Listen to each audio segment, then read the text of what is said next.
And we're going. You gonna start it or you want me to? I want you to. Welcome.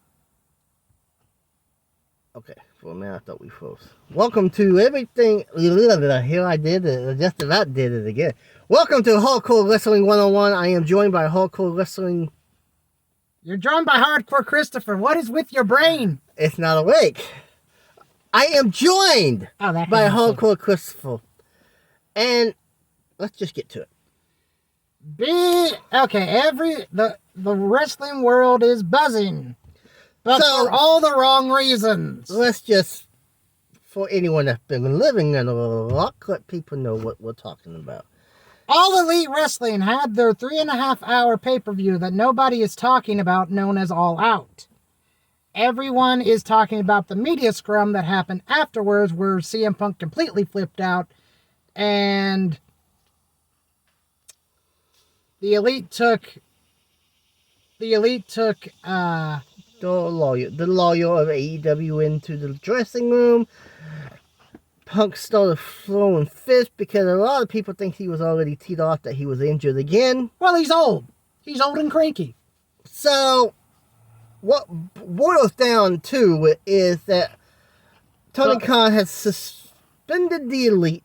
Hasn't done anything to CM Punk besides strip him of his title. Yet. I see that happening. I do know they had some sort of meeting on Tuesday. The results of this meeting has not been leaked or... This is what I can see happening. So, we have new trios champion in Death Triangle. Let's don't take nothing from them. They are... He made his champions look weak, though. No, he did not. Yeah, he did. No, he didn't. Yeah, he did. No. He stripped them of the titles. He did what he had to do. He did not let... The World Heavyweight title picture has just about all former world champions. You got Darby Allin, who's a former TNT champion.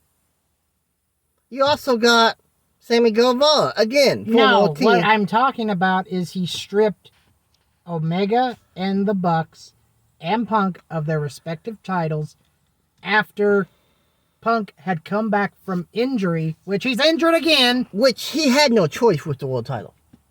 I think the only one that was even possible was the Trios Championships. And, he had no choice. You have to lay down the law. You have to lay down the law, but you also, as champion, have to act like a champion. You cannot act like a 2-year-old that got his feelings hurt just because someone asked you a question you didn't like. But the Elite got their feelings hurt. Everyone got their feelings hurt. Tony, I respect you for what you've done with AEW, but you're way too nice of a guy. I still say he needs to bring in someone just to manage the talent. He still runs the shows. He still books the shows. But have someone that has final control over them talent. Like Bischoff. Like a Jim Cornette. Someone that has a proved history when it comes to maintaining talent. Give them final control when it comes to... If they feel like they need to be fired, they can come talk to Tony. And if they both think that's what's best for business... I can't believe I'm using that line, but I am. Then do it. But you're right. You can't be a nice. You have to look. In business, there's a difference between being your friend and being your boss. And Tony's trying to be friends with everyone ever since AEW started. It's not working anymore. No, and we cannot be going through this after every pay-per-view. I mean, there was the MJF thing, which was rectified. Now, people thinking it was all storyline. I don't know about that, but I think they are using it for storyline. But now, if everyone starts to come out and say that Punk and Elite was storyline, no. Absolutely not. Now, will it become storyline when Punk is killed? It might. But as of right now, it's not. No. Okay, why did Punk flip out to begin with? Because some dumb reporter asked him, "Are you the?" But had the gist. The question went like, "Are you the reason why we haven't seen Colt Cabana on AEW television?" And Punk just says, "Why am I answering this in 2022?" But at the same point, you gotta be, as that question was asked, he needed to handle it a lot differently than what he did. Oh, I agree. A lot different. But he said the fact that he has to even address it in 2022 is downright embarrassing.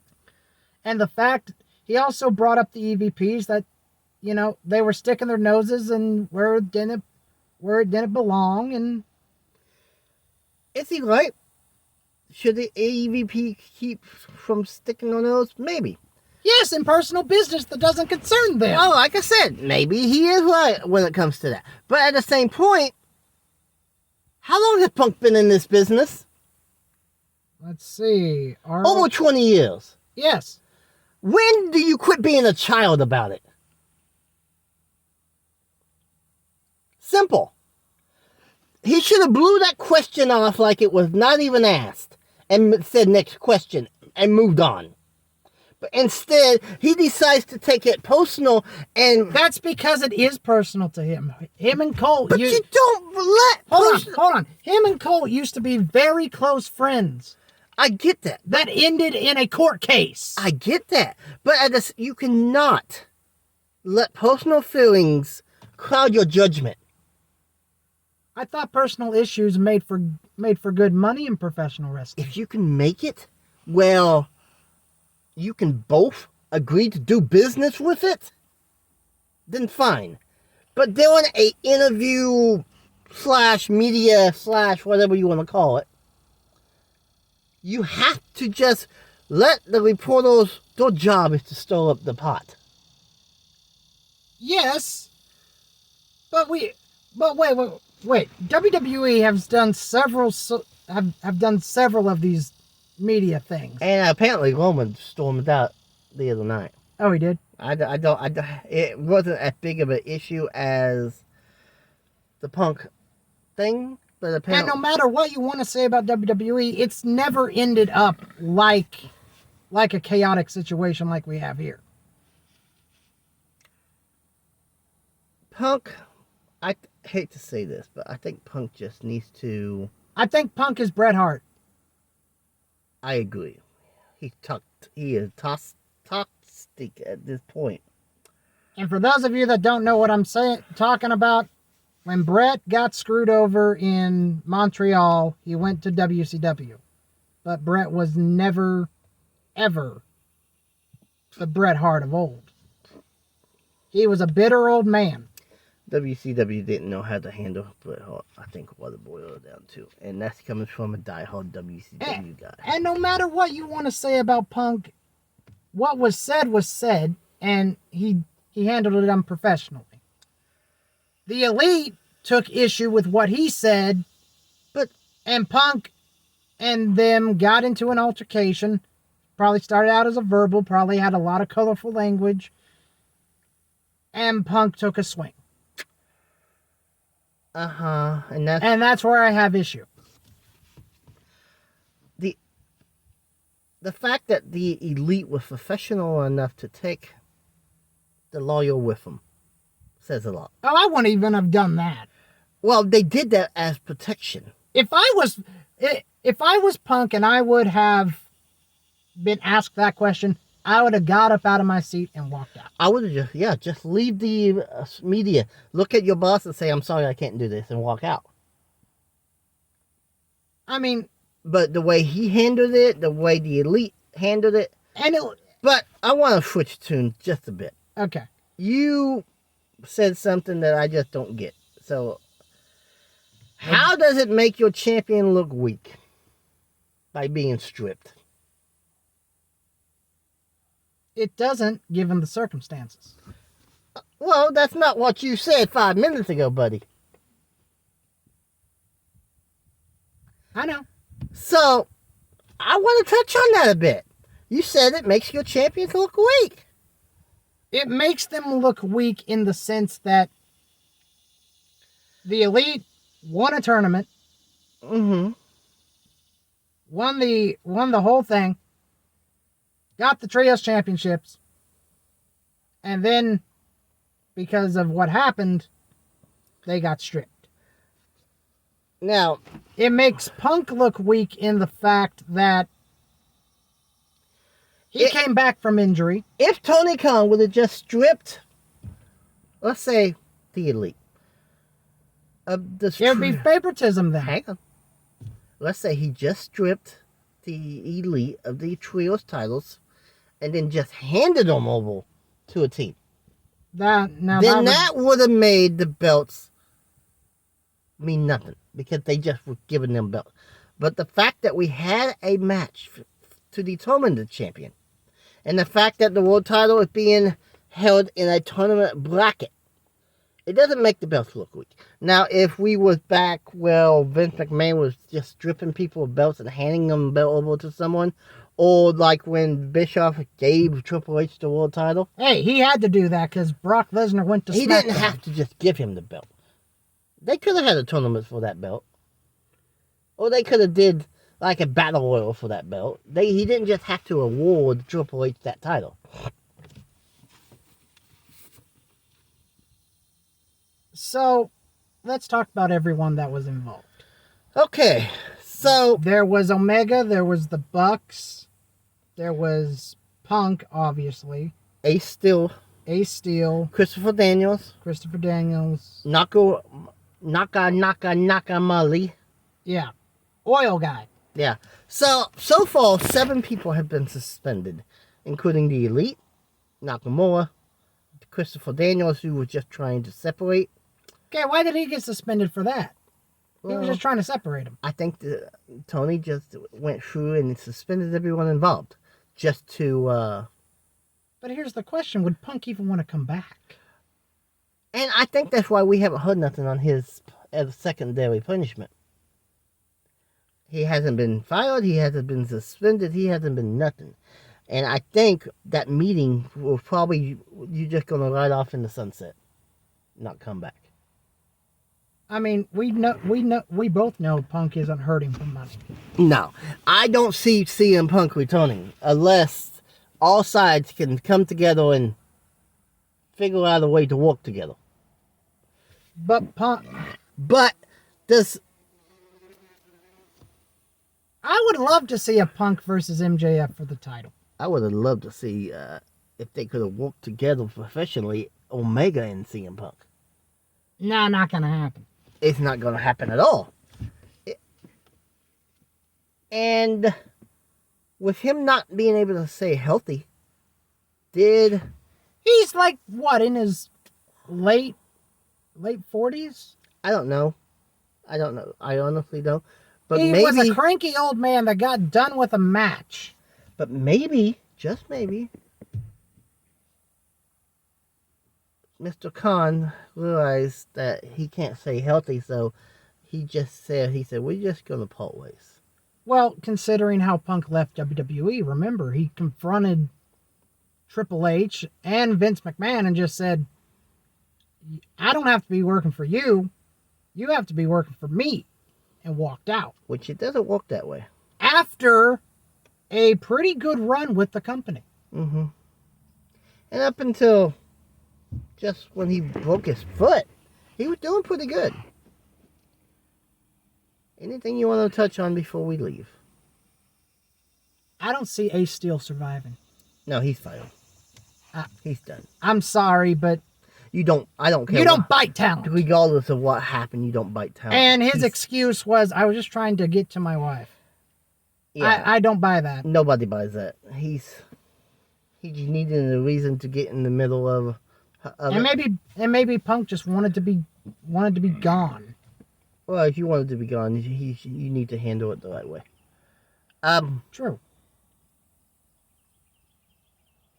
Anything else you want to? I'm thinking.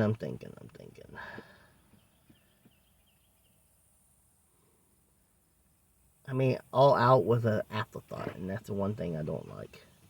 Well, it makes the entire company look bad. It does. And if I was Tony Khan, it's either I would stop media scrums for right now, or I would do media scrums just with him. me. Yeah, just with him. Well, he can take some questions and don't bring the talent in. And even Tony tried to apologize for it, and Punk just goes, "This isn't for you to apologize for. You had EVPs, and they should have known better." I mean, thoughts on Braun Strowman returns.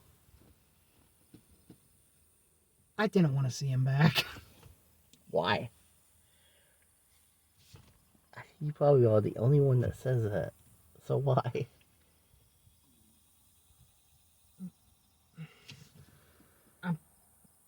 He was Cat got the tongue now, huh? he was one of the ones that was released in one of those massive Cuts. cuts. So why didn't you want him back? It's a question. I mean, okay, I'm gonna retract my statement because I don't even know how he returned, honestly. There was a 4-way tag match that he came out and destroyed everyone. Okay. Pretty much. What do you think of Stokely's faction thing? They never addressed whether MJF was part of that group. I think he just paid the Stokely's to have him do what he did. I don't think he's part of Stokely's group. Well, but then again, he was put into the crowd a lot last night. So maybe, and then Moxie just goes, "You're full of crap." And maybe that's why they didn't address that issue. Maybe they address it as we get closer. Thoughts on Dominic joining Judgment Day? They are trying to do the David Flair, Torrie Wilson 1999 storyline. I know exactly what you're talking about because you told me about it. And the whole storyline is Rhea made Dominic a real man. Yeah. And if you don't know what that is, look it up. So yeah, they are trying to recreate that NWO Wolfpack storyline, I think. I'm just surprised that Triple H has gone as far with it as... Oh, well, it was already deep in the process. Him joining Judgment Day, maybe not, but the other. Good Brothers Impact contract finally ended. Where you see them going? I could see them heading to a myriad of places. Japan is one. Mm-hmm. AEW is more than likely where they're gonna go. I think the normal plan will probably them debut in this last I'm night. just surprised that But now that the Elite suspended, they probably delay it. I am very surprised that Gallows and Anderson haven't hung up the boots yet, because they've been doing this for quite a long time. But they are still as good as ever, so. I don't have nothing else. Got one more thing. Okay. Sikoa joining Bloodline. We would see that come Friday. I mean, I think officially. I thought he already did. Well, he helped them, but he hasn't officially joined them. I think that happens Friday. Well, he's what, the younger brother of the Usos, yes. So and we could see a US/IC title match happening soon. Who do you think takes those belts from Roman? We thought it was going to be Cross, but Cross has been from how I understand it, Cross is back down in NXT or something. Cody Rhodes wins the Rumble. Cody Rhodes goes to Mania. Cody Rhodes takes the titles. Austin Theory cashes in, gets a Crossroads for his efforts. 1, 2, 3. And that'd be a way to protect Roman and get the belts too. I like it. Okay, guys, we're gonna get out of here. It's hot.